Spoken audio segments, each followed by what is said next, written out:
Hi, I'm Dom Hind and fuck, I'm nearly 50. Actually, I'm 48 now, and lately I've been thinking about something that's a bit uncomfortable. How much of my life has been driven by beliefs I didn't even know I had? The way I show up, the way I react, the decisions I make, what I put up with, what I avoid. Because I think most of us believe we're consciously choosing our lives, but I'm not sure we are. I think a lot of us are just running patterns, old stories, old beliefs, things we picked up years ago and never really questioned. And then you hit a point where you kind of stop and go, hang on, is this actually how I want to live? For me, that moment happened sitting on Bruny Island in Tasmania. I saw something on Instagram and it just hit me. You know, when something lands and you don't fully understand why, but you know it matters. So I applied to work with someone I knew nothing about. And that decision has genuinely changed the way I think about my life. Because today's guest isn't just an executive coach. She's the kind of person who sees straight through you in the best way and sometimes the most uncomfortable way. She'll call you out, she'll hold you accountable, and she'll make you look at the beliefs you didn't even realize were running the show. And what she's helped me to do is to properly think about the next chapter of my life. There were definitely a couple of moments where I was like, shit, I've been doing that for years. And now I'm getting to the point, because I'm nearly 50, that it's fuck, I'm nearly 50, and isn't it amazing?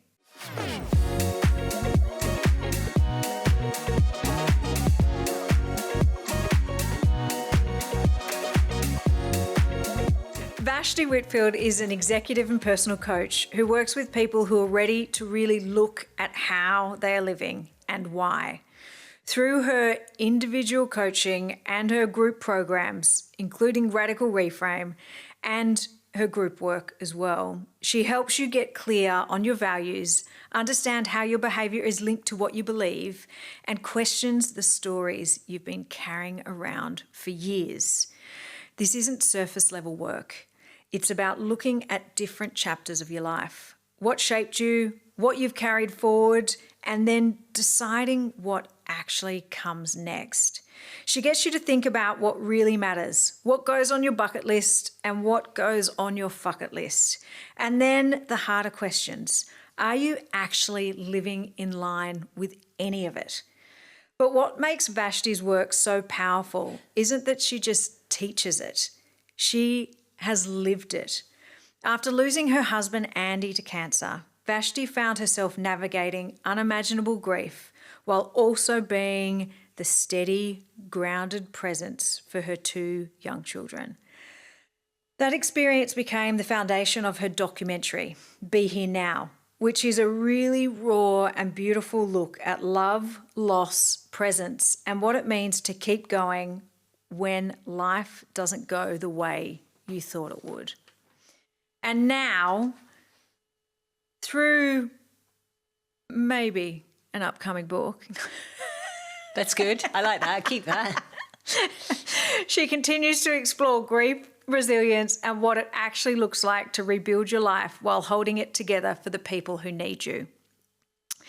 And I think that's the part that really stayed with me, because this isn't just theory. This is someone who has had to live through something incredibly hard and still find a way to show up for herself, for her kids, and now for other people.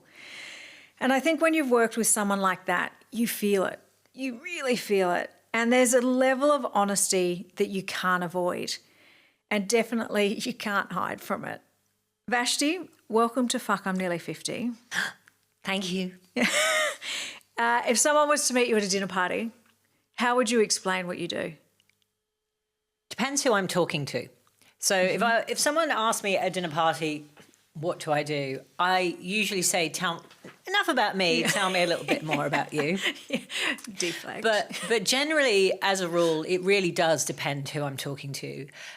There's an expression which is speak into people's listening. Yeah. Which means share and speak to what they're able to recognise and hear. And so if I'm in a certain environment, I might call myself an executive coach, which is a considerable amount of the work I do. If I'm in an environment where perhaps I can already see or feel that somebody is looking for a different answer, I might say that I'm a transformational facilitator. So it moves in the space of development and human development. So usually I just say I'm a change management expert, and people say, what does that mean? Yeah. And it means I work with people at the intersection of change, whether that's exciting, positive change, or whether that's very unexpected, traumatic change. Yes, I think that's a great descriptor for you. What can you talk about radical reframe? So when you say talk about the radical reframe, the radical reframe. Do you mean it as a concept or one of my programs? As both, as a concept, because I mean, I have just gone through the radical reframe program, and for me, it was amazing just to be able to have that time carved out to think about me. So first of all, the radical reframe is interesting because there's some fantastic concepts, theories, writers out there, especially in the leadership space at the moment, where radical is inserted in front of a number. Radical candor, radical acceptance, radical leadership, all of the above. And interestingly, the radical reframe came about because of the nature of my work. And I thank you for the lovely extended bio. But I've actually been working in the space of elevating human potential, whatever that means, for nearly 25 years now. I first started coaching back in the millennium, which seemed such a big deal when it was going to turn to the year 2000. We thought the world was going to end, everything was going to end. And now that just feels like an age of innocence. But that's where I began coaching. And so interestingly, people often misunderstand this. They think that the extraordinary transition and transformation that occurred when somebody so important in your life dies, that you are, and we can talk more about this later, you're called or moved or forced to perhaps look at life a different way because you've experienced death. But actually, prior to that, I was already working in the space of performance coaching, professional coaching. And so when my husband died, and I was really struggling because I was actually thrown into the legacy of his momentary fame, shall we call it, but his beautiful legacy as well, and who he had meant to people. And with my own awareness of how I could change something of such loss into something of such purpose and creativity and meaning, and as a give back, all these things began to initiate. I started this blog which was called Maybe McQueen, and Maybe McQueen was because he was in conversations about potentially playing one of his idols, Steve McQueen, not the director, the movie star. And so I thought, what do I call this blog? And by the way, this is back before social media, what it was. And so I called it Maybe McQueen, as in, maybe I will, maybe I won't. You have the luxury of choice. And so when I started this blog, it was a very candid, I was terrified. I'd never put my writing out there because I'm dyslexic to a degree, which we can go into another time.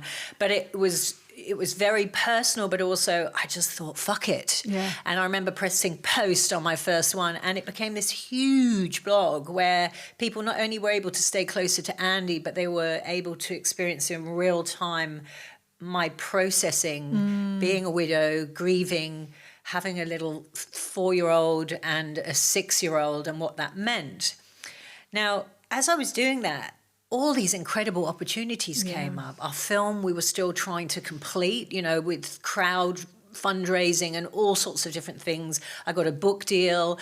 All of a sudden I was being called, the life coach and blogger and the widow. And there was this tremendous creativity, but also this tremendous pressure with that. And I was really struggling because I was noticing that I was called to do this incredible work that had such an impact, and being able to language it already in the professional development and personal development tone. But I felt so torn because Jessie and Indy, my cubs, really needed me. And I was working with this terrific coach in London, and I was really torn. And it's very unusual for me to use the word struggle, and I've already mentioned it, but I was struggling. And probably in there I was avoiding grief. Right. So you were keeping busy. I was keeping busy, but also it felt so purpose driven. Now you asked me, where did the radical reframe come from? It was when one day I was at 4:30 in the morning because of the time zone, talking to my coach, and I was crying and I was saying, I don't know what to do because there's so much to do for the film, for the book, for the kids. And he said, well, what if right now you're just supposed to be a mum? And I was so torn by that I said, you don't understand. I'm the provider now. I have to provide. So how am I going to provide? And as much as everyone likes to think, Wikipedia, what Andy left me with, we always describe his life insurance as meaningful life lessons, and that was about it. But my coach sent me this message the day after our call, and it was just a quote from Byron Katie, if you've ever come across her. And the line was, everything in life happens for you.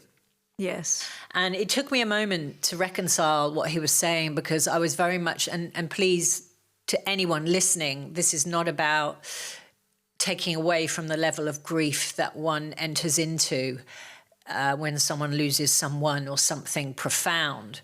But there was a moment where it was swallowing me whole. Yeah.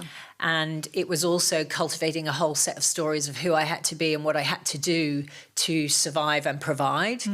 And that one line that said everything is happening for you didn't change my situation, but it changed my outlook. It changed my perspective. But it wasn't one of those kind of cheesy moments. It was quite literally like a kind of Lord of the Rings Gandalf moment where or something, where someone shakes the staff, boom, boom, the clouds change, like something blows through. There's some like strange like music, and it was a visceral shift in my body where I got that it was actually a completely radical reframe. Yeah.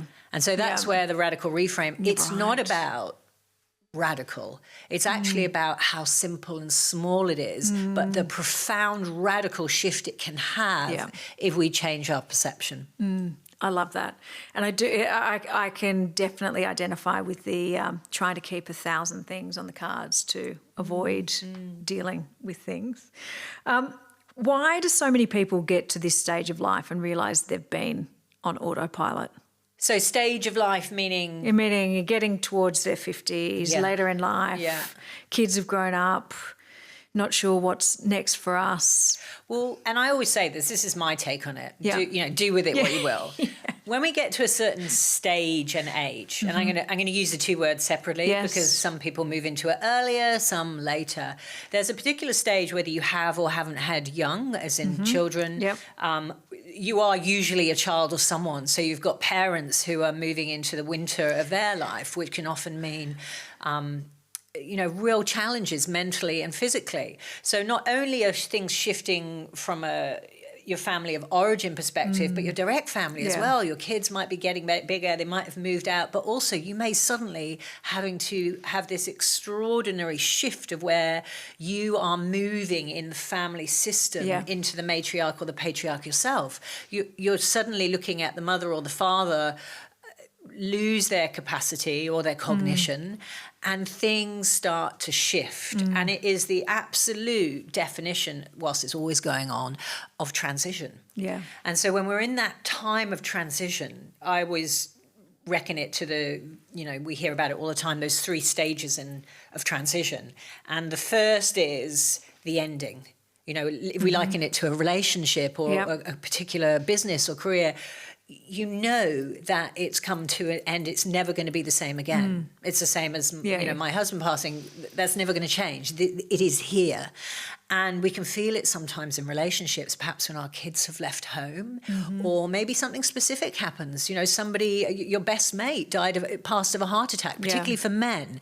These sudden shifts start to occur with mortality or the recognition of where we thought we'd be at a certain time. Yes. And so we have these 3 stages: the ending, the messy middle, which I always talk about can go on for years, and then the beginning. Yeah. And so when we get to a certain stage and age, usually what's starting to occur is an ending.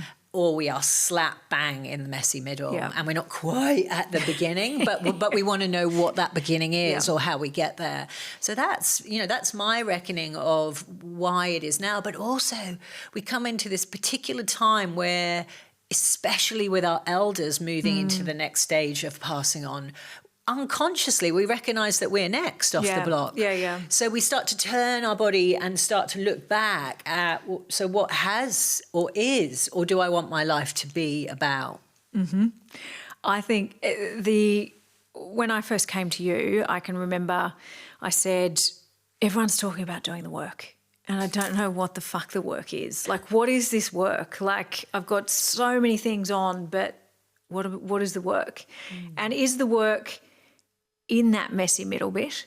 Like, I think for me, I've found that there were a few endings that happened, maybe not all of them, but a lot happened, particularly in career and with selling business and COVID. Like, all of those things did help to have an ending. But then it's in that messy middle. And is that where the work... Like, I would separate the two for the sake of this conversation, because I'm like, what is the work? Yeah, she always wants the answers. She wants to and give me the instruction manual so I can follow it. So I don't like thinking. I don't like feeling. What feeling? You love thinking. I love thinking. She loves I do trying to think her way out or something. Yeah. So let's put aside the 3 stages, aka 27,000 stages of transition, and come back to doing the work. Yeah. And actually, for anyone that's interested, if you dig around a little bit with Byron Katie, the way she brands her work is The Works, it's called. So you said, I know I need to do the work, but I don't know what the fuck this work thing is that everybody talks about, because I've got 17 businesses and I'm like the most high functioning, I'm really being in my potential. So there's what we do on the outside. And then there's what we do on the inside. And for anyone that is interested in any kind of cars or machinery, but particularly cars for this metaphor, it can look sexy, the leathers can smell, or it can be vintage, but actually it's under the bonnet or the hood that makes this thing move, or it's just sitting in the garage.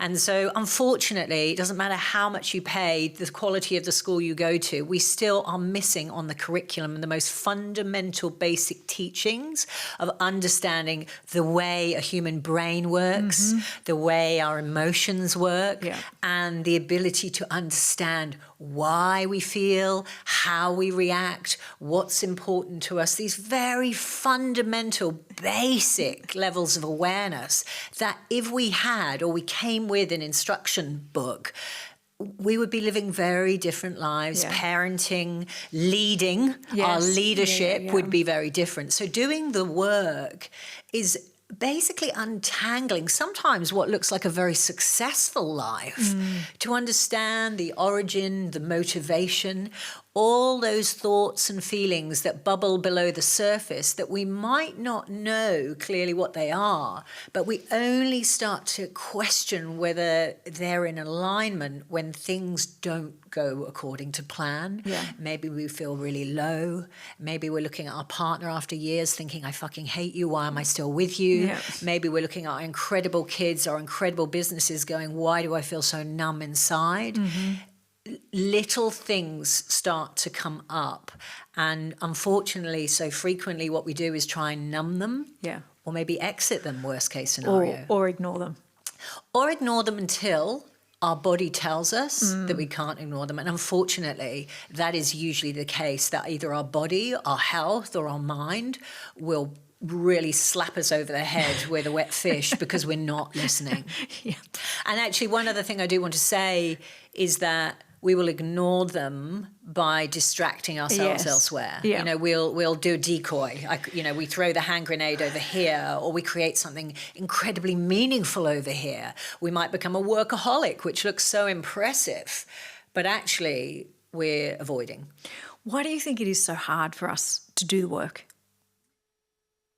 Well, I had this perfect example happen maybe yesterday, and can confidently share this. So I've started working with somebody who's very new to the space of introspection and looking at awareness and self and feelings. Yeah. This person is a male. Their next birthday will be 50. And as we're seeing in the economic climate, a lot of positions are feeling very shaky on the ground and unstable. And this person is having what I would call a confidence crisis, led vastly by a sense of inadequacy, too much comparison, and an enormous fear about the future and how their status will look should the situation change. Yeah. And so speaking to them, I explained the very simple basics of when we are operating out of our safety bias and we're in, what we all hear all the time now, we're in that flight or fight. So we're operating out of fear. Is this going to happen? What if this happens? And we're catastrophizing, we're second guessing ourselves. Yeah. And this wonderful human declared outright, how can a man that's nearly 50 be operating out of fear? How pathetic is that? And so the level of shame, the lack of awareness that as human beings, it's one of the fundamental things that keeps us alive, recognizing our fear, but also this idea that we should be, and I use the should word, we should be a certain way, and that if we are feeling anything other than beating our chest on top of things, there's something wrong with us. Whereas then on the other side, I work with people like you, as an example, who go, there's a curiosity, like where else? What is there for me to learn? And so allowing someone to recognize that there's no shame in, let's call it doing the work, but actually it is one of the most powerful demonstrations of whole life leadership you could possibly demonstrate for yourself and to those around you. Yeah. I agree with that. I'm glad you agree. She agrees, everyone. Quick, write a book. Who, you? No, you. I'm not writing a book. Can you just talk, I love because you always pull me up on it, the should versus could. Oh, yes. Well, what I want to say is nothing I am saying is original. In fact, usually nothing anyone's saying is original. Not. Okay? And it's not now with AI. Like we're all... But even then, AI is only what's been programmed. Okay, so... Or done before. But absolutely, what I'm saying is this is nothing new. Yeah. I'm just hopefully stating it in a certain way that gives you the opportunity. And what I often find in my profession is that it can be looked down or frowned upon by certain people who have a stronger, let's call it, professional education in this. So I'm very mindful about the language I choose and use. But I mean, that's fine for them to do that. But for me, the should versus could worked. Like it actually does change your mindset and get you out of victim-ish mentality into focused on possibility and what you can do. So that's why, for me, it is a great practice to catch yourself when you are saying should. Well, there's a few different ways you can work with the reframe of should. The first is should is usually loaded with a whole set of stories. Yes. And should can be based on inadequacy, should can be based on comparison, should can be based on somebody else's expectations of you, society's expectations of you. But what should is absolutely the opposite, aligned with what your intention is or what you actually value.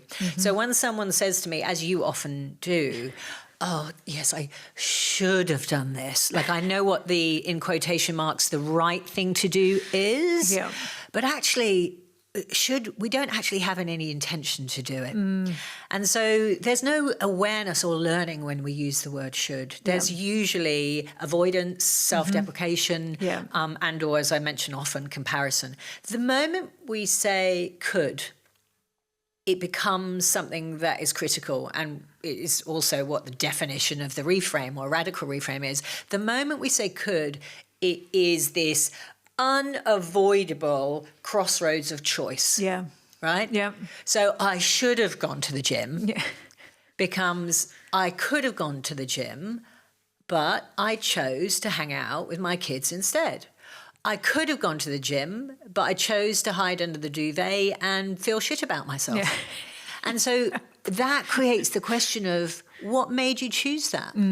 So wherever we use the word could, not only does it open up choice, it opens up the opportunity for insight and awareness. Yeah. So often when we throw the should word in, it's actually an avoidance.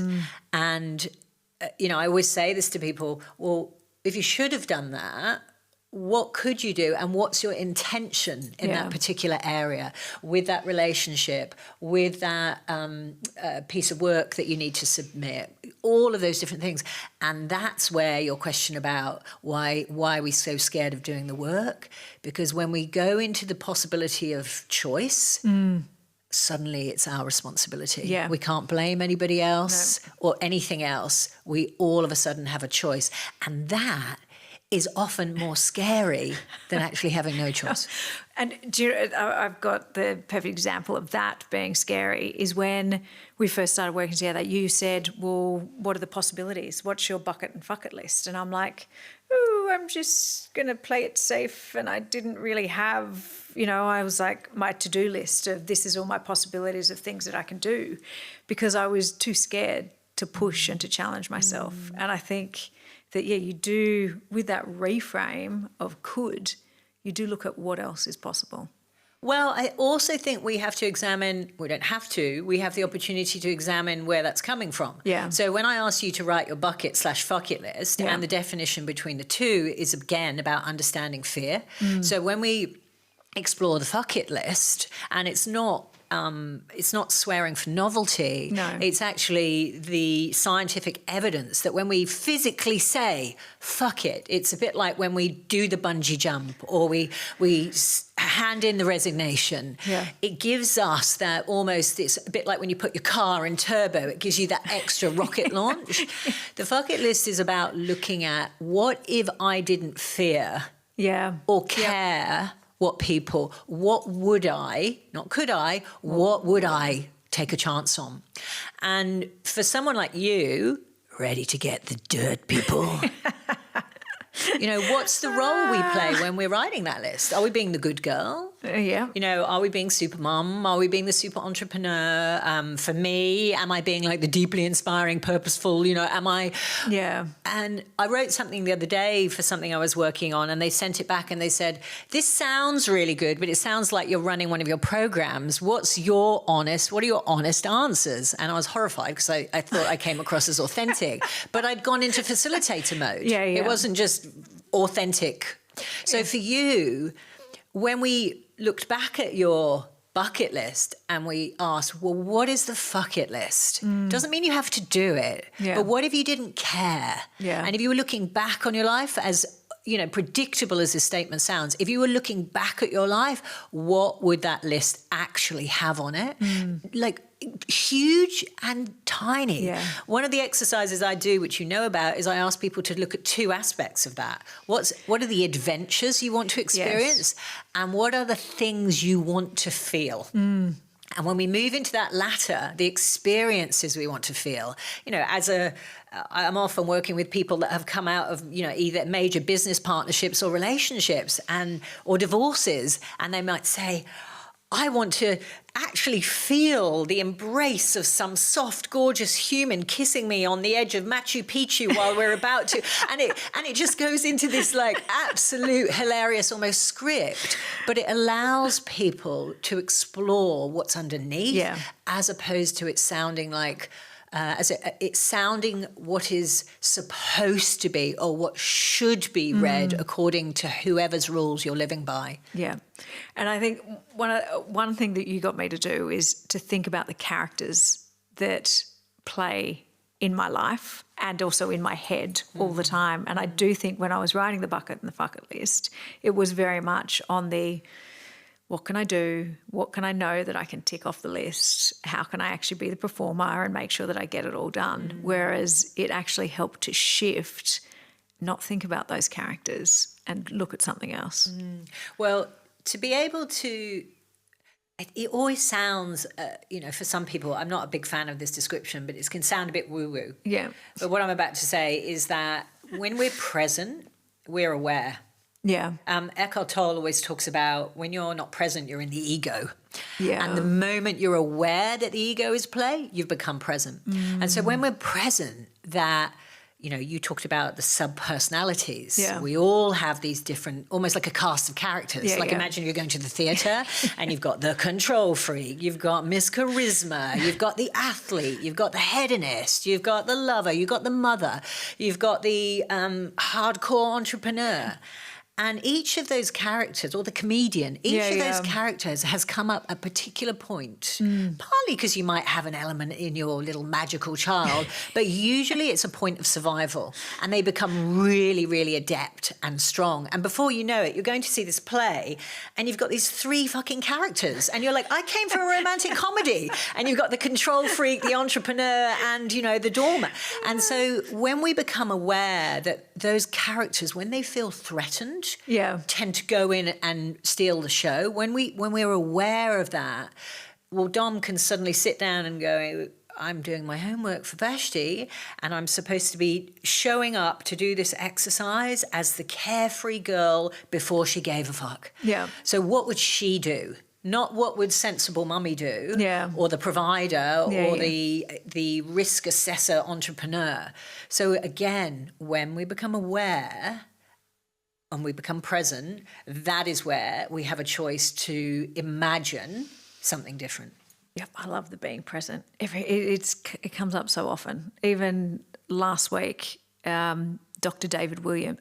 Mark Williams, he came in and said, got to get off your phone, turn off the notifications and just be present. And I've been doing it and it's just so much easier. Get out of your ego and just be present. Well, there's this, I probably shouldn't say this, but there's a should word, but I could and I will, which is I think there was one of the Mel Robbins episodes where there's some expert, as she has every episode, and they're like, and if you get off your phone for however many hours a day, you will reduce your anxiety significantly. And it was one of those moments where I had to say, do people really not realize that? But actually, and I see this with a number of my clients, where, and as a solo parent myself, I completely understand it. Being present is this idea that when we're multitasking, we have this false idea that when we're creating more time for ourselves later.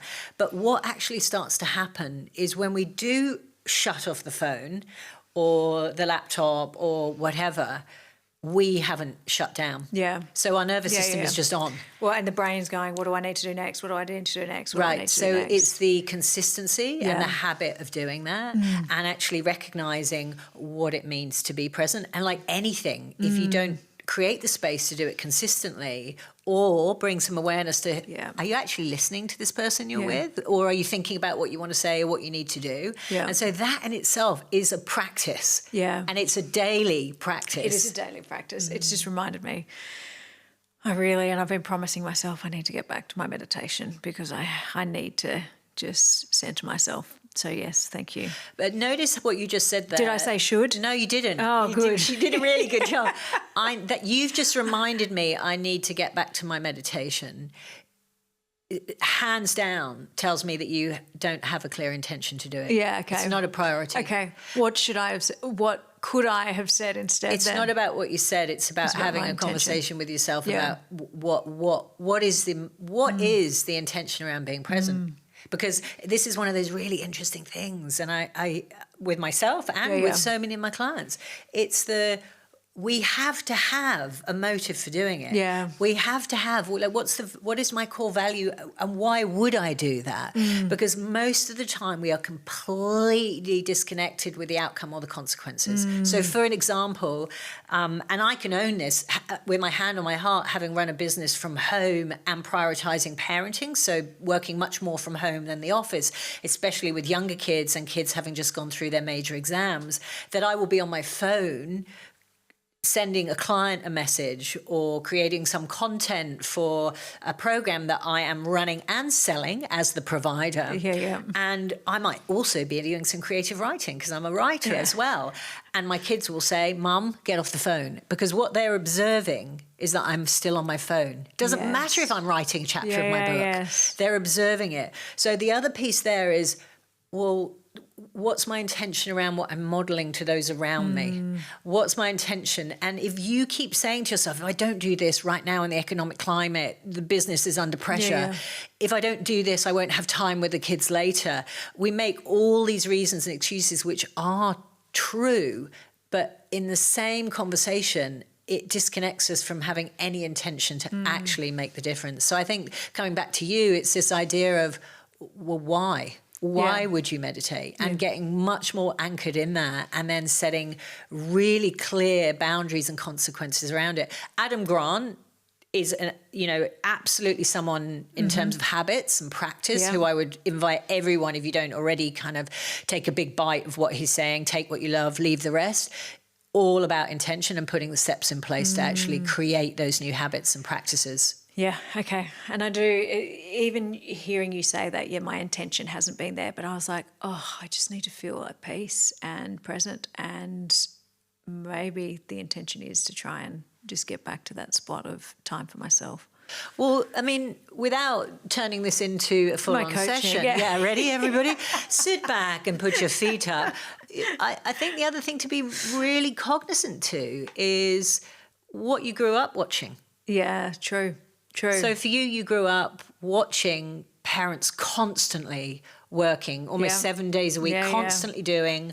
For you grow up, and there's no judgment here, you grew up feeling like you needed to be taking care of the elder sibling, always needing to validate, also to mirror what you're being taught and what you're seeing. And so a resting heart rate for you is to be doing, to be of worth. And so if that is not in our infrastructure, that being still and being present is almost a threat to us. Yeah. And so how our body processes that is it goes to what's safe, which is a compliment, which is providing, which is making the lunchbox, which is doing the annual, and then we feel safe. And what happens is, rather than choosing to create something that is going to have a positive impact on everyone, our body detects it as a threat and will do everything to avoid it, which makes wonderful Dom and all our listeners, which makes it all the more of a challenge to be explored, to be able to shift that behaviour. Yeah, okay. Dun, dun, dun, dun. Okay, good. All right.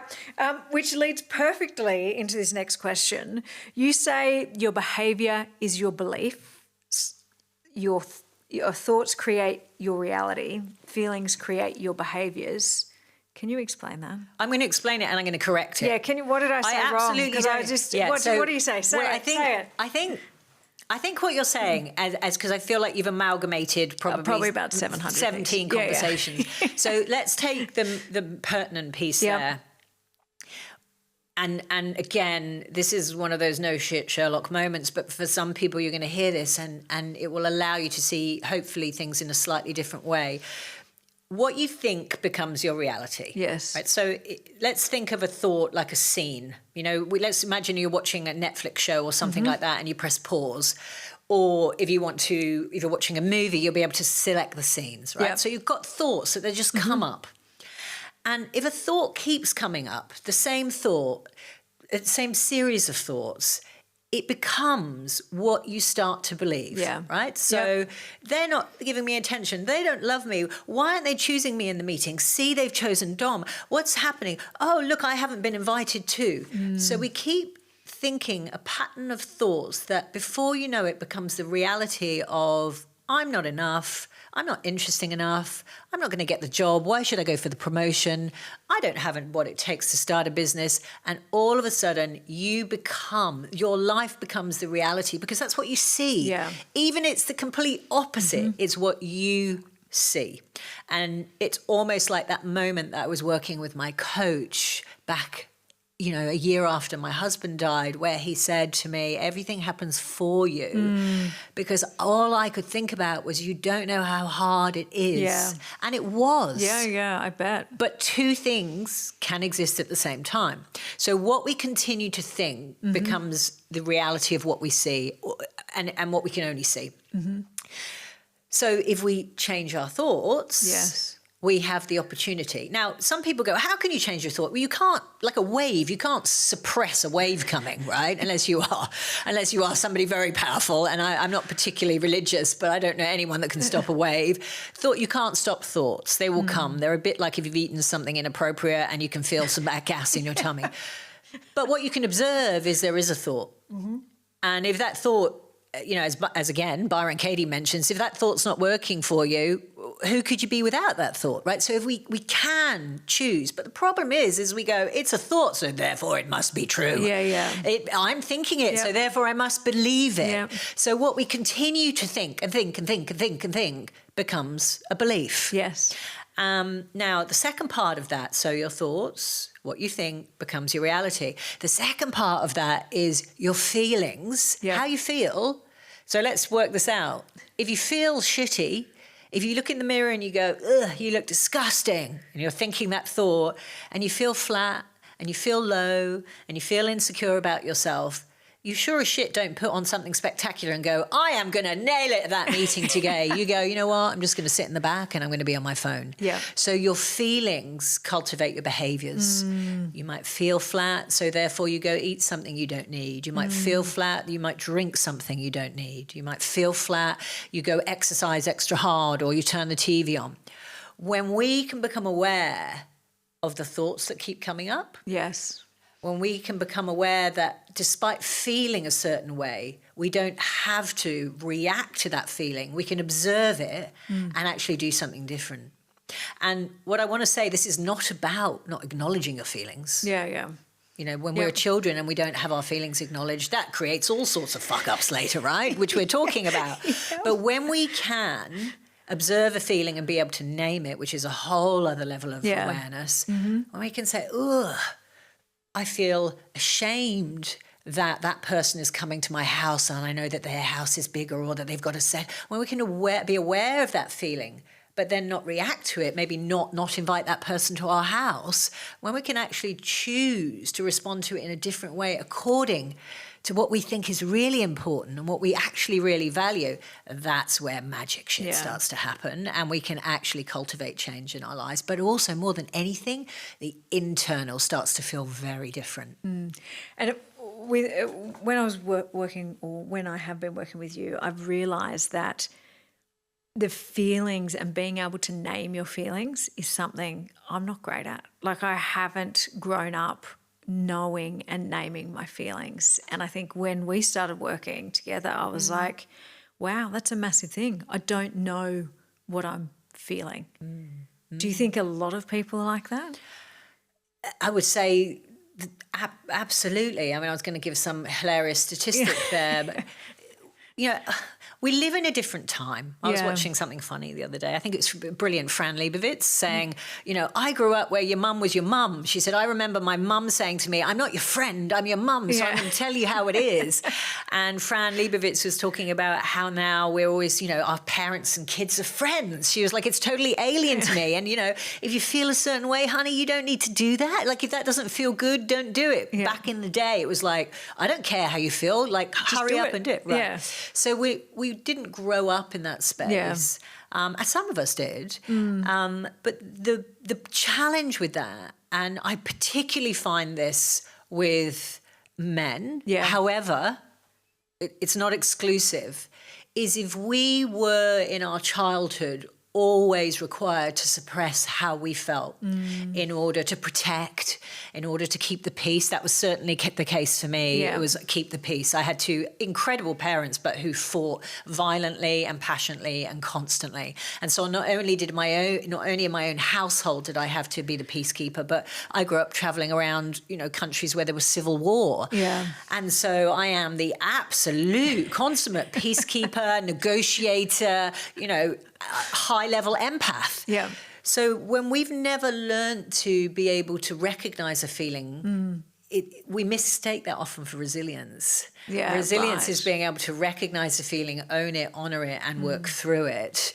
However, when we can't name it, when we can't even recognizing it, we then lose the opportunity, the choice to actually choose if this is how we want to operate. So as a parent, for example, or even as a senior leader, if we recognize that there is uncertainty, there is fear, there's a level of chaos going around, and somebody is feeling deeply insecure and deeply unstable, when we say, you know what, you're just going to have to pull your socks and get through it, what starts to happen then is people disconnecting from themselves. Yeah. And that's where destabilization occurs, and we end up actually facilitating these very non-resilient human beings. Yeah.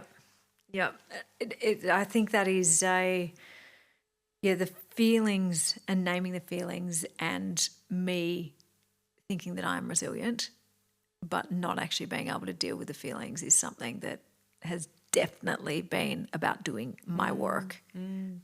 Well, I mean, I would ask you, what's the benefit of doing that? Because it goes back to intention, right? So for you, what is the benefit? Is it about legacy? Is it about what you want to teach your kids? I think it is definitely about how you want to feel? I think it's probably two things. It's legacy with teaching the kids, but it's also about how I feel as well, and making sure that I am being aligned to who I should be, or not should, who I can be. Yeah.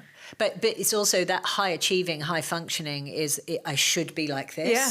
I should be better. It's this wonderful invitation of, I could feel like this, and this is what I could model. I could, it's always the invitation. Go and meditate.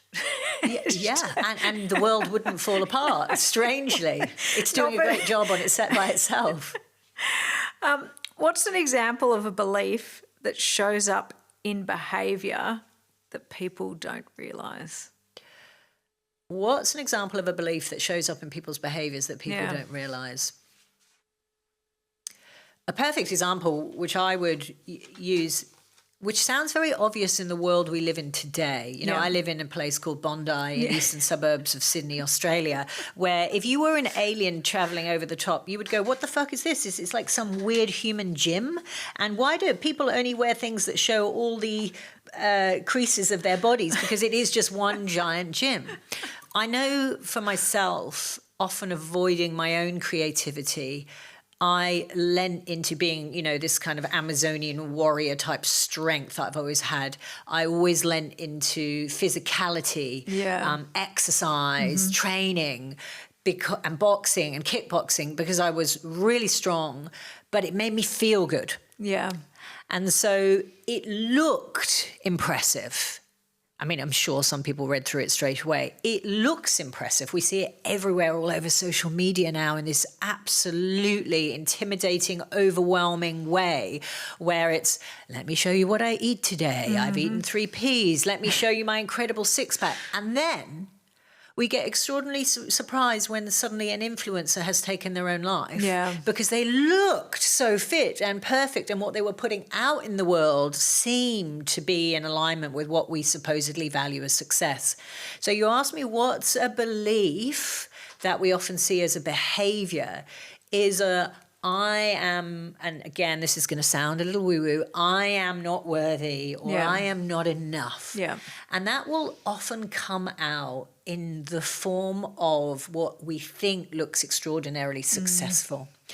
And again, that's not to take away from the validity of many of those aspects, like taking care of yourself, like having a goal and bringing a business to a fruition.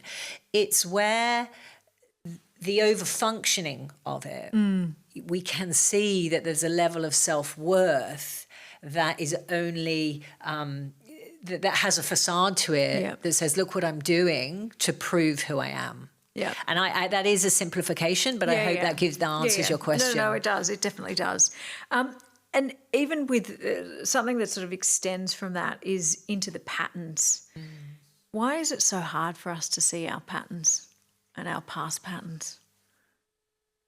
Well, there's this really interesting example. I was talking with a client recently about something happening in their own life, and they were making it completely personal to, why am I doing this? Why do I continue to be in a relationship with a certain type? Now my business partner, I've realized, has the same behaviors as my personal partner. Why do I keep doing this? And I'm doing the work, and yet I still keep choosing.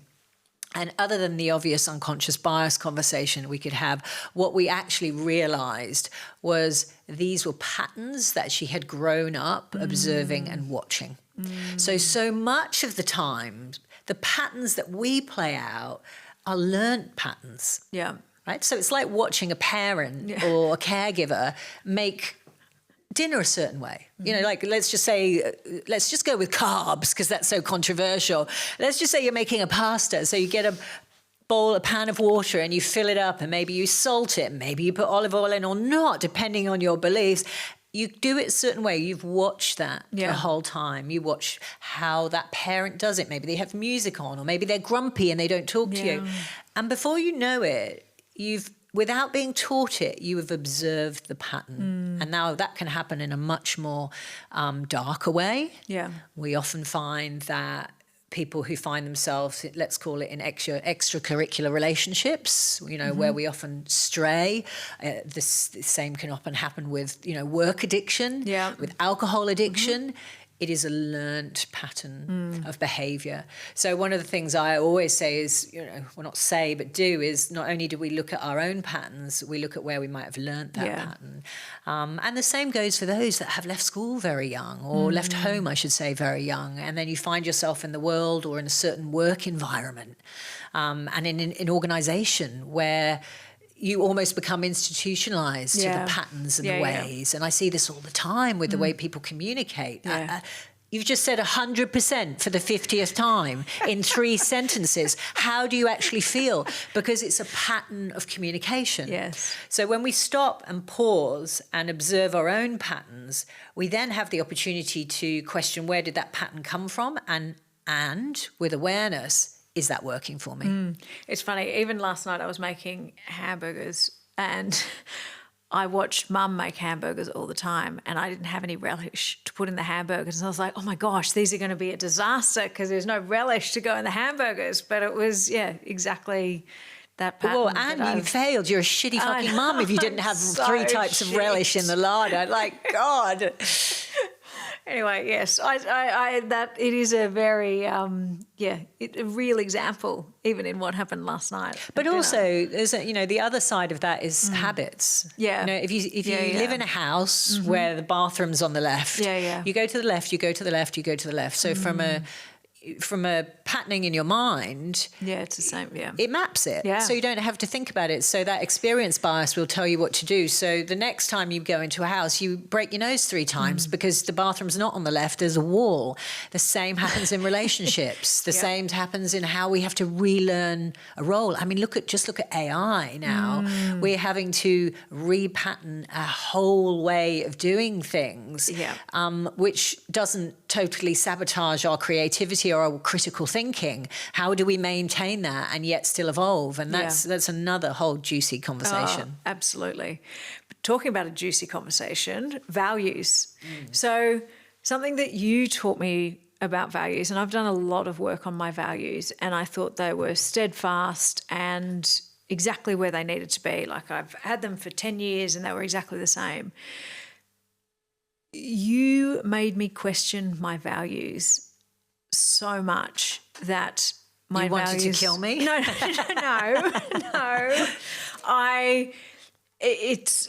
We've only just done the last round of values work, probably about a month ago, and I've now changed mine to courage, to joy, and inspiration. And even in those, like it has helped me change the way that I am now acting every day. Why do you think values can change and why do they need to change? Values can change because we have a series of values. Yeah. So we have a set of values that kind of come with the package, in the box. You know how when you get let's go IKEA for the usually actually IKEA is not a good example because they give you sparsely. There's not even an extra screw that you need. We all need one of those. But it comes with all the different things in it, right? But it kind of comes with things we don't necessarily know that we were getting or even wanted. So, for example, Let's just say we had a very chaotic childhood or very unstable. So one of the things we might value is stability. Let's say we grew up with very little. There was scarcity, maybe not enough food, maybe not enough love. We might value security and safety. We might value being adored. So we come with these values. So when you talked about doing the work, one of the first things we want to get clear on, if I turned up with nothing but my naked little body and a suitcase of these inherited values or required values to survive, what are they? Yeah. And if you have a parent that values success because perhaps they needed it for safety, we might also arrive with a little value of success because that's what we had to value to get love. Yeah. So once we've got clear on what's in that little suitcase, we can look at them. Sometimes we need to acknowledge them because they are. Maybe security is something that still is an absolute necessity for you to even function. But then it gets juicy because then we look at, well, what is this life you want to lead? How do you want to be as an entrepreneur? How do you want to be as a partner? Who do you want to be in the world? What makes you feel happy outside of what's in that little suitcase? And for you, there was a sense of, I just want to feel excited and inspired. I don't want to just do what I know I'm capable of. Like, what does it being inspired feel like? And what does it look like for me, as in you, to be inspiring? And all of a sudden, and this is very specific to my work, so I'm going to own it in the sense of those that might be looking at values in a different way. When we can attune to and like with laser precision, focus in on that value that we know if we use it like a compass is going to help us say yes and no. It's going to help us say no to what we should do. Yes. It's going to help us say no to the fact that I know security is critical for me, but I can have security and go off and have the day like driving a Porsche around a racetrack and feel inspired. I can let myself do that because that would be inspiring if that's what floats your boat. Yeah. When we have those as a compass, that is where we start to change our behaviours. That's where, and it's one of my favourite quotes, the Martha Beck quote, the intention to change and create change alone cannot happen, and I'm paraphrasing, without changing the conditions to actually have change. Yes. Right? So we can't just change by doing the same thing every single day. We actually have to shift the conditions. So our values, these laser values, allow us to. And as an example for you, actually as an example for me, one of the values that I chose last year, and it literally makes me want to stab myself in the eye with a pencil saying this, was a laser value for me was consistency. Yeah, right. What is most important as a value to actually make the impact I want and to take my business, but also to be able to travel more with my cubs. And it was about being consistent. And so I use that as a focus point, not safety, which has been my default, especially being a widow and the provider. So does that make sense? Yeah. So when we look at understanding the values we arrived with that we don't necessarily have to live by, we might need to acknowledge, respect, build them in if that's what has us feel a certain way. But if we haven't got that compass, those coordinates, we then are going to just continue to do things like we talked about earlier, the patterning, the programming. Now, the second part of your question, which I'm going to repeat but don't necessarily align with, why do we need to? We don't have to do anything. Yeah. It all depends on what you want from this one little life. Yeah. It also depends how close you are to the end of that life, because that changes our perspective on our values when we get close to that, or if you've had somebody who is at the end of their life, whether that is too soon or not. All of a sudden our values change. Yeah. The fuck it bucket list comes into play a lot quicker. Yeah. And so we don't need to, but we can. We can take the time to look at what if I focused on more would be more in alignment with this lovely little life. And if I look back on it, I would feel that I'd chosen according to who and how I wanted to show up and do life. Okay, good. Talking about the bucket list, with the people that you work with, what's one thing that surprises them or you that has ended up on someone's bucket list? You know, the most interesting thing about the fuck it list is there have been people, a family in particular, that sold everything and decided to travel the world with their multiple little offspring. And that was, and again, apologise for the predictability, but it was, we realised that we really do have one life and our kids are only young for a certain period of time, and that we can do this and the world won't end. And, you know, again, different things going on at different times in the world, and that was a different time. We're in a time now where people are a little more risk averse, or the opposite. So that was one of the kind of profound things. But the thing I actually would share here, which is more, I think, more pertinent, is it's more about fuck thinking, caring what people think. Yeah. And that was about changing friend groups. Yeah, wow. That was about having some very important conversations within a marriage. And it was about changing the infrastructure, and as our wonderful Martha Beck quote, the conditions of how they were operating. And that was the absolute epitome of doing the work. It was the stop caring about what others think from a comparison. I don't want the third house. I don't want to go there. I just want simplicity. And again, that was the luxury of having awareness to be able to just shift on the inside. I do love that, because we actually spoke about the conditions quote this week. And I do think it does help you rethink what is going on in your life and what are the conditions that you have in place, or the structure that is in place that you don't necessarily need to move on. Well, if we look at the language of what conditions mean, you know, the most obvious thing is if you look at travel, or let's just say you're a mountaineering person and you want to go somewhere where you're doing extreme sports, you would say, what are the weather conditions? Yeah. Right? What are the conditions of working in an environment like this? When we look at the conditions of a relationship, for example. So the conditions of working in my work are that I am my boss, I am responsible for myself, I am accountable to myself and my few, you know, part-time assistants. Those conditions have worked for a really long time. They no longer work. Working alone, for me, no longer works, and yet it's a safety mechanism because I don't have to report to anyone. I can be a control freak, but also if I need to take the day off to be with my cubs, I can. But now those conditions no longer work, so I have to change the conditions, which means collaborating. Which means looking at joint ventures, because with my little compass of values, collaboration is one of my core values at the moment that I know will support changing the conditions that will lead me with much greater proximity and alignment to my goals and my wants and my vision and my bucket/rocket list. I know letting go of some of the conditions or changing some of the conditions is hard. How do you make it easier? Or can you make it easier? Or how do you actually let go of them? Well, it's interesting. First of all, to let go of something, you have to change it, right? Yeah. So, for example, you're talking, but we had a conversation where you basically said out loud, but that's hard. Yeah.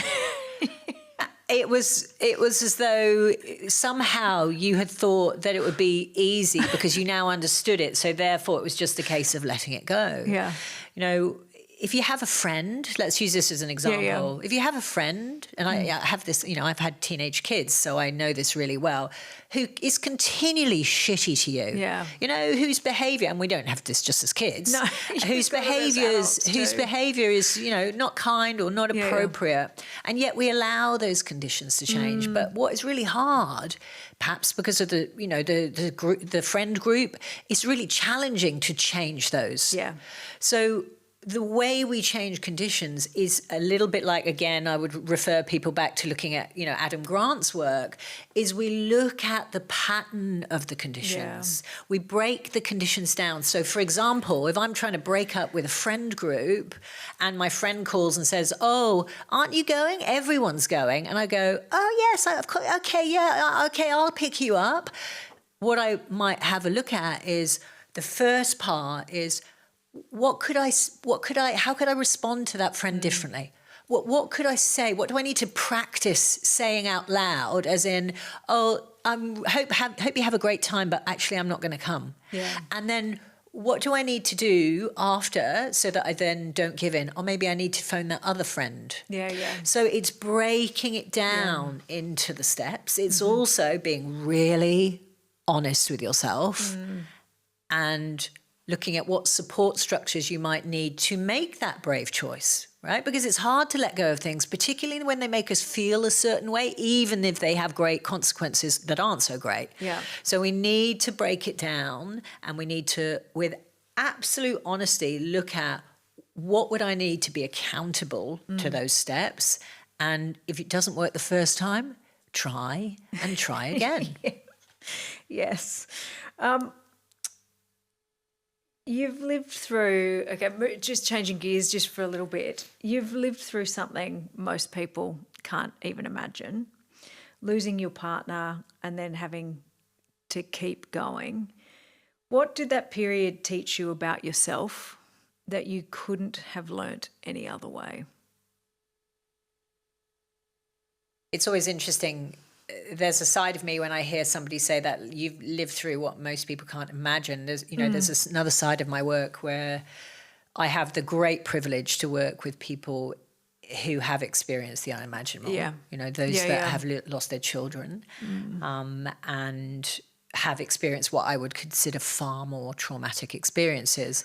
And yet in my declaration of that, there is perhaps even an avoidance that I spoke about earlier to acknowledge how traumatic it actually is to go through something like that. And with the reframe, it's very easy to move away from those and say, well, because of this, I became that, and I was able to do this, and this is how my children grew up. And all of those things are true. And in the same breath, when we are forced into this very normal human condition that is grief and the sheer range, we see so much writing, and now because of social media, there's so many wonderfully grief podcasts, books available.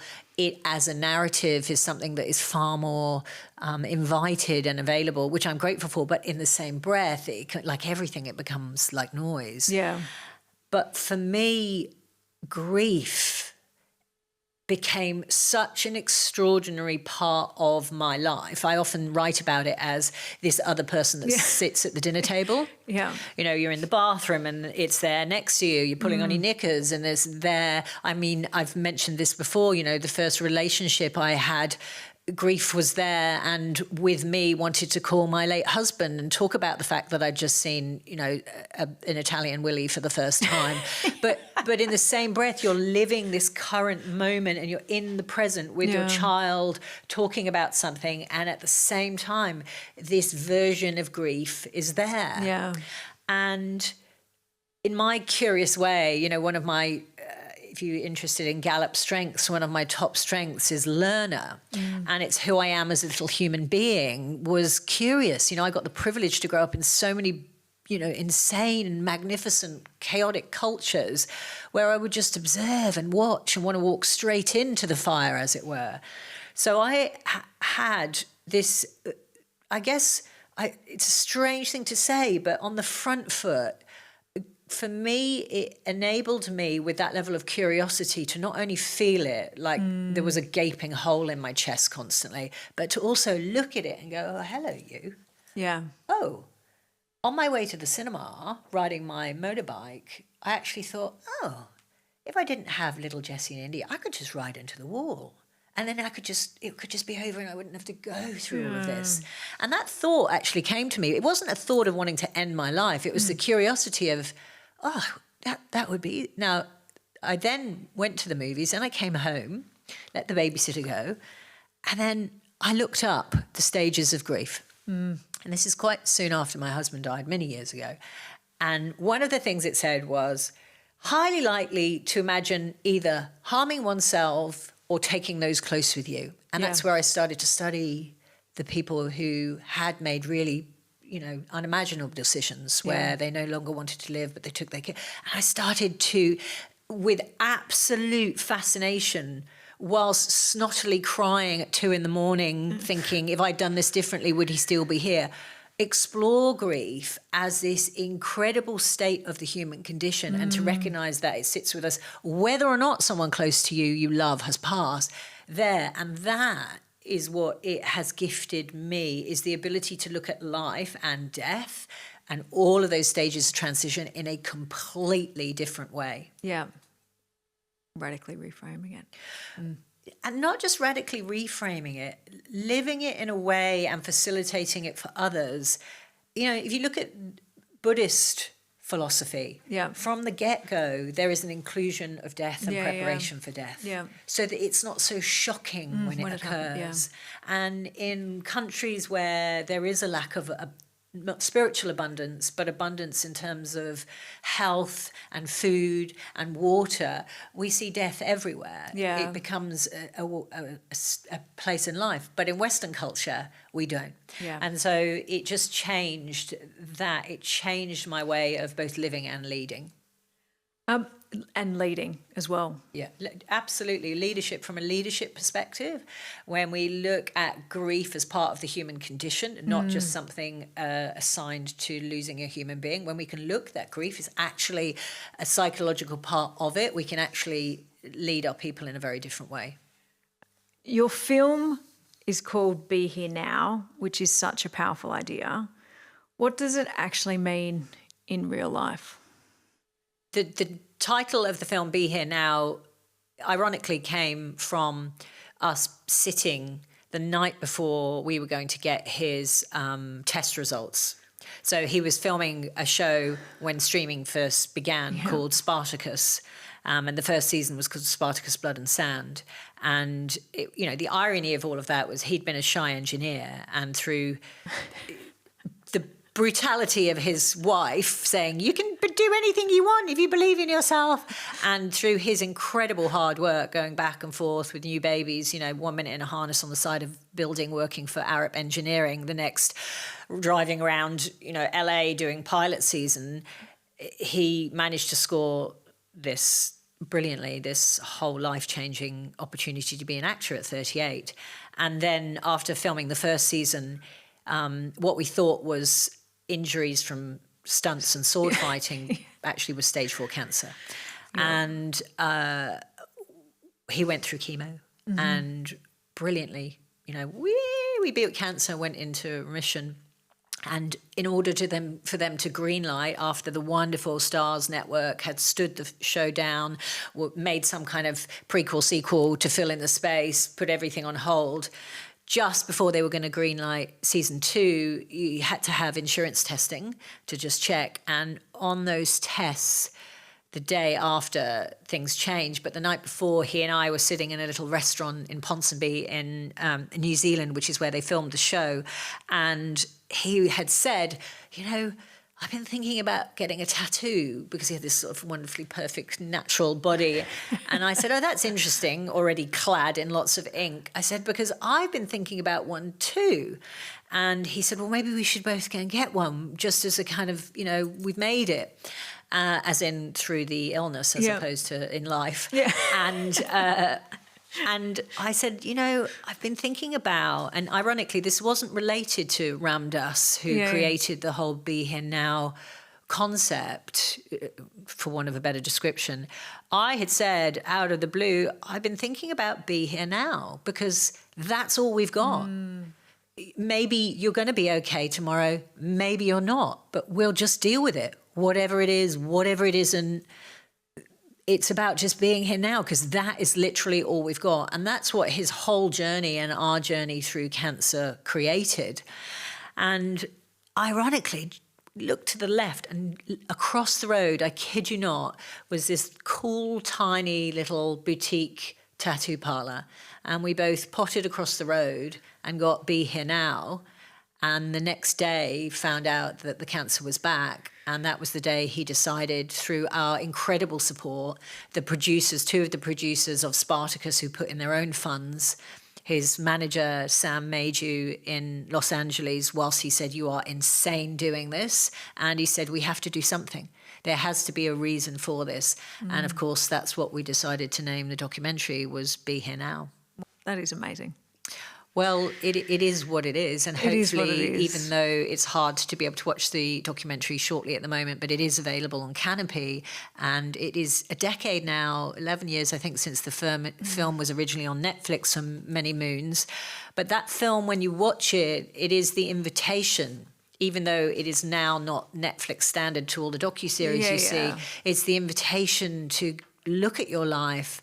And as we've talked about in this episode, am I present? Yeah. Am I here now? Am I just worrying about the future? Am I chasing the past? You know, what if I be here now for this short time that I get here? And maybe it's not even about the time you get here. It's like, right now, I can run the soft sand, but my knee is definitely saying I don't want to do that too much more. Right now, my cognition is sharp on the good days, but my creatine. but we don't know how long we have that. That's something else we take for granted. Yeah. And I actually mentioned this on the bucket and the fuck it list. Put in the dates, because you will not be able to do that at 75. You'll be able to do something else. But if you want to have a wild orgy, do it now. You know, whatever your thing is. But the piece there is like, if I am being in the now, then I am present. Yeah. And if I'm present, then I'm not beholden to all my fears. I'm able to actually look at what is possible and how to embrace that. One of the things that you taught me is, and something that I take with me, and it's why I've got my bracelet from my beautiful friend on my wrist, it's the power of pause. And I think it is that constant reminder, like you'll be here now is definitely my power to pause and just remember that you are in this moment. Well, the power to pause is essentially a catalyst for changing behaviour. It's also a catalyst for actually seeing the little ant on the beautiful hibiscus flower on the natural piece of land that you're being able to walk on, as opposed to being, held up or locked up or, in a dangerous country. It's the ability to have a greater consciousness for what is actually available to you in the moment. But then there's the other science aspect of that is, if I pause, I'm not in reaction. Yeah. And we're wired to react because otherwise we wouldn't live. You know, back in caveman days, you would have got eaten by a T-Rex, although I'm mixing up my dinosaurs and Neanderthals. But quite literally, if you didn't react, you would not survive. If you didn't react when you stepped into a road in a truck, you would die. So we need that. But the problem is that reaction is how we function 24/7. We react by picking our phone up and checking it 72 times in 5 minutes without realizing. The pause allows us to stop long enough to notice where we're either addicted to something and we feel uncomfortable, or maybe we might respond to somebody with kindness. It allows us to make the shifts and changes that we usually have no awareness that we're even doing or being. Yeah. It is, but it is, that's something that I take with me every day and think about, okay, I have to be present. I have to I have to pause. I have to just stop for a second. And breath is really useful. Yeah, meditation. Breath is really useful, right? I don't know if you know this, but when you came into your life, you needed to breathe. And when you go out of your life, you stop breathing. And one of the things we do, which is free, is we don't use our breath. And again, people will write this off as woo-woo, but, you work with some of the top performance coaches. One of the first things we do, is work with breath to be able to regulate, to be able to shift our thinking, to be able to shift our nervous system. And yet the amount of people that walk through life shallow breathing, and we can't think, we can't respond efficiently, it totally changes the infrastructure of how we operate. So to pause, one of the most powerful ways to bring pause in, and you talked about how we change conditions, is to use breath to cultivate pause. So if I stop and I breathe, even if it's in for 3 to 5, in through our nose, pause for a second, and then exhale for 3 to 11 seconds, depending on your lung capacity. And you do that for 5 breaths, and you do that at least 3 times a day, you will start to notice something shifting if you commit to it. Yeah. If your intention is there. If the intention is there. Okay, all right. Rapid fire questions. One belief most women or men don't realise is holding them back. That you can change your mind. Yeah. Okay, good. A behaviour that instantly tells you someone is out of alignment. Saying yes to everything. Something people think matters but actually doesn't. It's the acquisition of commodities and things. Stuff. We have this very linear, by this age I should have, by this age you should have, my children should have this. And so it's checking the conditions, the conditioning of your beliefs. And does that really actually align? When you look, if you take a moment to look back on life, if you were like 80, if you have that luxury, would those things make it look like you'd actually lived your life in a fulfilling way? Yep. Okay, good. One small shift that can change everything. Reframing life, that everything is happening for you, that it's rigged in your favour. However traumatic the conditions are, doesn't take away the grief. It's what is this happening for? Yep. Okay. Your mood in one word right now. Calm. Oh, wow. You must be present. What's one thing about how we live our lives that people don't want to face but probably could? One thing about how people that we care so much about what people think, even the people that aren't alive anymore. Yeah. We operate in a way, often I see this constantly, where people are operating in a way to gain the love of a father that passed 15 years ago. So it's just an awareness of we didn't realise how much we cared either what people think or how much we were looking for love. Yeah. Okay. And then last question, as I have a year and 3/4 until I'm 50, what would you recommend that I should try to push myself before I turn 50?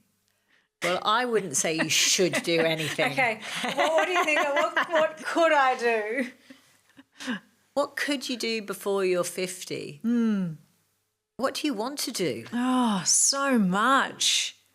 Well, but is that the problem? Maybe I should. My question is, what is it that we feel we have to achieve by the time? Because we have these really crazy milestones, Yeah, we do. So 40, so 30, 40 and 50 have particular milestones. And when you know this because we've worked on this to a degree, when we look at life in chapters, and I break it down into specific ages, when I look at my 30s, in my 30s, I got married to my husband. We had 2 children. We bought our first place. He went from shy engineer to scoring a role where we were moving to Los Angeles and our whole world was going to change. I became the wife momentarily of somebody that we couldn't walk down the street in certain places without men and women pushing me out the way and telling me they couldn't quite understand why he was with me, but obviously I was a nice person because he was so handsome, to suddenly moving countries, to losing my husband momentarily when he became a superstar and used to leave the house at 5 a.m. and come in at 9 p.m. Yeah, right. And navigating that. I became a mum, but also felt very invisible as I stayed at home with 2 young people. We then found ourselves doing red carpets and doing what looked like was going to be a very different life. We then went into the chemo wards, where I went from red carpet to cancer, to then my husband dying, and then raising my cubs solo, moving countries solo, and building a business solo. That happened in my 30s. Yeah, it's a lot. So when we look at you're about to turn 50 in 1 year and 3/4, and you look at your 40s, it's really juicy to have a look at what is it you thought you could or would or should Yes. achieve in your 40s. You know, like you're moving into this like strange pasture of like old bovines that suddenly I need to do this. I need to sleep with 23 handsome young men. I need to do a PhD in what is it, right? It's neither of those two. So thank God. say no. Just so we're clear, your husband will be happy to hear that. So the piece there is, I would say, this is the reframe. Yeah. What is it that you might want to let go of to move into this next incredible decade of power as a woman and a man, but you're not turning into a man yet. That's not on your bucket list. But what do you and what could you seek to let go of that is actually weighing down the possibility of this incredible next decade of change? Because 50s is a decade of change. Yeah. Whether we like it or not, there's enough information on it. Our bodies are changing. And so rather than fighting that, we can embrace that in any way we want, but also what is actually going to stop you towing the line and moving into this incredible threshold, dragging some of the same old doggy, shitty bits on your shoe that you really don't need to be carrying anymore. So that would be my radical reframe. Okay. What I can let go of. Start my list now. You'll just be working with me, I hope, for the next 2 years at least. It'll be like, oh my God. No. Is there anything else that we should have talked about that haven't? I think that we've covered everything. I think the only one thing I would say is when you asked me, the first question you asked me was, how would you describe what you do? And the way I see it is that I work with whole life leadership. Yeah. And the way I look at life is it consists of life, love, loss, leadership, and legacy. And everyone has mixed feelings about the last word, legacy. But I feel so strongly that, and I work with some high flyers, that we look at success in a certain way. And as a solo parent and one of those mothers that even when I had a wonderful partner after my own crazy childhood was so discerning in how to keep them safe, and then my husband went and died, so I couldn't really control anything. What I've looked at is what does leadership really look like in all aspects of our life? And leadership being aligned with your true potential, not what you should be doing, but who and how you can show up. So when everything we've talked about today it's not just about applying it to what we might call our personal lives, because your personal life is you. Yeah. So it's not just about this over here. No, it's about how you do anything is how you do everything. Yeah. That Zen proverb. So it's not okay to be nailing it there if there's shit that needs to be faced over here or if you're cracking. So my invitation is that, especially, fuck me, I'm nearly 50, your brilliant podcast, is let's embrace this next chapter that we are privileged to lead in alignment. And even if you are so deeply out of alignment, it's not just you. This is part of your journey. Your journey, doing the work. Doing the work is part of who you become. Yeah. And it's not about fixing yourself. It's about embracing that life and evolution is a constant thing that needs to be explored. Yeah. Okay. Good. I like the holistic life, and it does. The whole life. It has to be. It has to be everything coming together. Okay. I'm just going to have a pause and a breath now before I close. Vashti, thank you. Dom, thank you. Actually, I have to say something because I'm so vain. Just because I've got 3 podcasts coming up, I just, as a gift from the weather changing in Sydney, sun to extreme wind, I've got these cracking soft sand running cold sores. So I'd just like to say for the record, with no shame, that if I did have Botox, it wouldn't just be on one side, because I feel like I've got one swollen face on one side and one on the other. So for my vanity, I'd just like to explain that this lovely swelling is beach running, okay? Can I just come back to something that you said? Yes. Who gives a shit about what anyone thinks apart from you? You know, it's a bit like, who gives a shit about anyone? If you came to my house, I am still, having grown up in a camper van and driving around in chaos, I still like there to be beautiful aesthetic order. My face is too old for beautiful aesthetic order. But I would like to just say that, like, if I'm going to plump my cushions, I'm going to do it aesthetically equally, and this is not that moment. You You are hilarious. All right. Okay. Thank you. Thank you. This conversation shows us that changing your life isn't about doing more.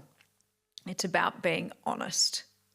And honest about what you believe, honest about how you're living, and honest about what's actually not working anymore or what I can let go of. But also it's about perspective, because when you hear someone who has lived through real loss, who has had to keep going, who has had to show up for their kids while navigating something incredibly hard, it kind of cuts through everything else. What matters, what doesn't, what you're holding on to that you probably don't need to.